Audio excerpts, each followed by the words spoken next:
As if it's any surprise, I'm starting with onions. The first soup that I'm making is a broccoli cheddar because it was a request. So naturally, I must start with as much flavor as possible since we're not using real cheese. So as per usual, you want to start with your alliums, and don't be afraid to really let your onions like caramelize. Let them go until you get like a nice fawn in the pan, then add in your garlic and let it all saute for a couple of minutes until fragrant. And then a step that I did not show you is that you also want to add in some flour because we want to create a roux. Do you have to do this? No, but if you want more of a creamy soup, like something kind of thick as you would expect with a soup with cheese in it, go for it.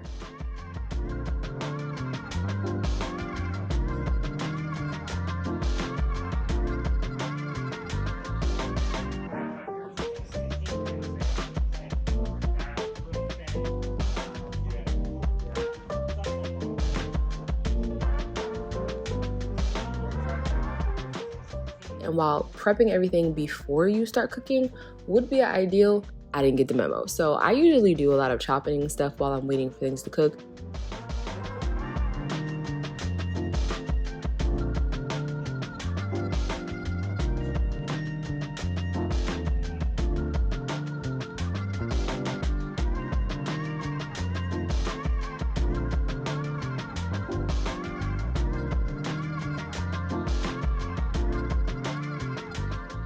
And while yes, you could just throw in the like florets, the flowers, I do want to use as much of it as possible without it being like too tough. So I will cut up some of the stalk because fiber, but make sure I get it into pretty small pieces so that it breaks down really easily.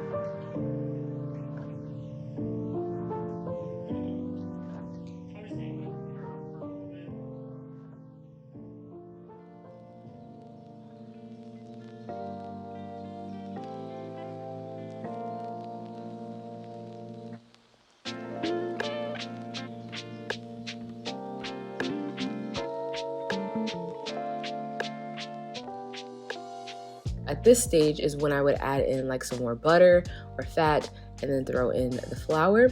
I skipped it because I thought my cashew cream would like thicken it up more. It didn't. And I'm also adding like a no chicken stock concentrate. So yeah, I'm doing like double veggie stock for flavor.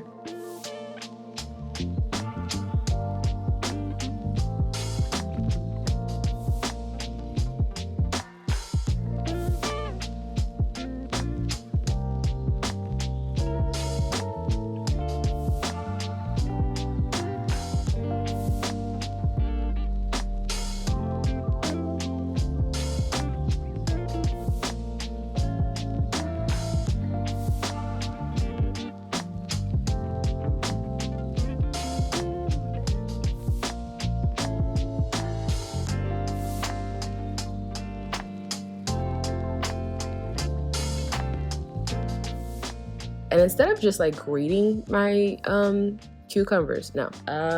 carrots, I put it on my mandolin at the thinnest setting so that I get like this. I wouldn't really call these ribbons, just shaved carrot. I find that I like the bite of this because it's almost like not there. But these are nice because they add a little bit of sweetness.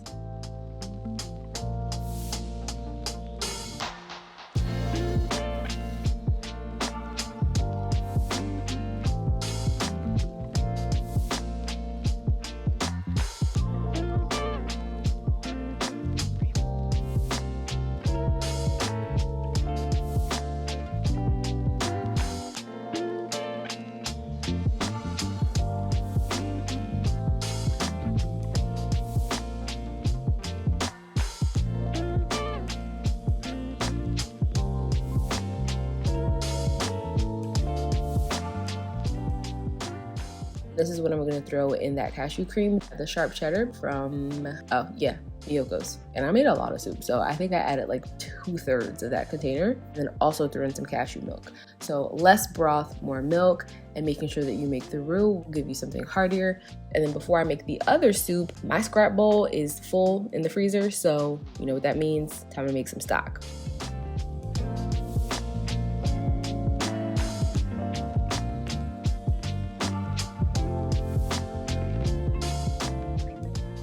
While you could go straight to adding water, I like to just quickly saute it first. And then just like when I'm cooking, I'm gonna add in some salt to sweat the vegetables and, you know, have them release all their goodness.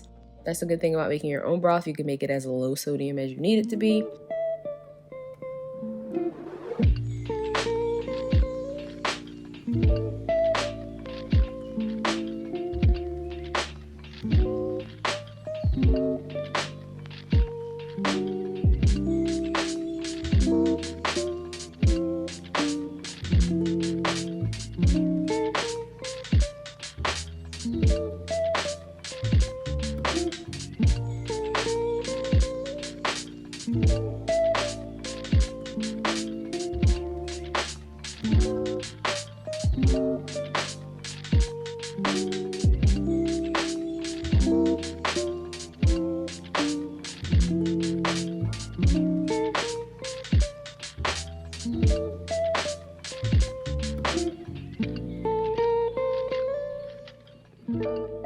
Oh, also, I got another vegetable peeler. Did I need it? No, but I blame Sophia for this. If you guys follow Sophia Rowe, she recently shared this on Instagram and I was like, immediately yes, immediately yes. I've been looking for kitchen shears for the longest and those are pretty cute. Everything that I can still link is always available on my blog. I will put a link for it down in the description box. So a quick thank you to Squarespace for making a foolproof platform. In the midst of me actually making these edits, I noticed that yet again, they have made more updates. Like they now have a drag and drop feature, and it even includes a grid. And as you can imagine, that was really helpful since my layout is very symmetrical. They've been coming out with a lot of new features, including member access for those who want to create exclusive content for their community, and now even a video maker. So in addition to the many templates and tools, they're still always improving their product. So if you guys haven't already signed up, make sure you use my code abetweene or head to squarespace.com/abetweene to get 10% off.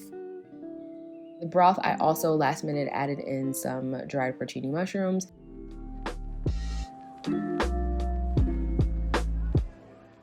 So for the soup altogether, I'm using butternut squash, sweet potatoes, purple carrot, doesn't have to be purple, and a pear, but you can use apple if you'd like.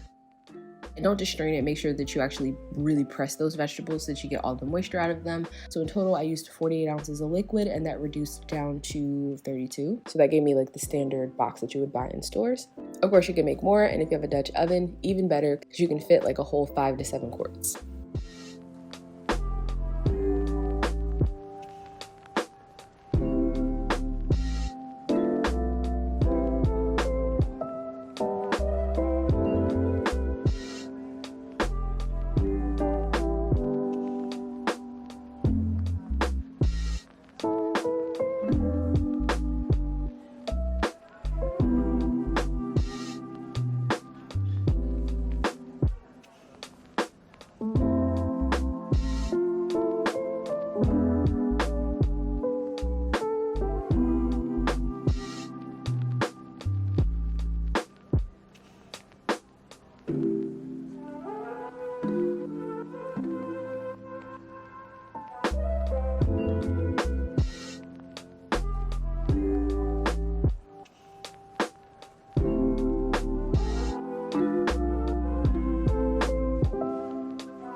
So that's it for now. I hope you guys liked this week's video. If you did, don't forget to give it a thumbs up and don't forget to subscribe for more. Bye.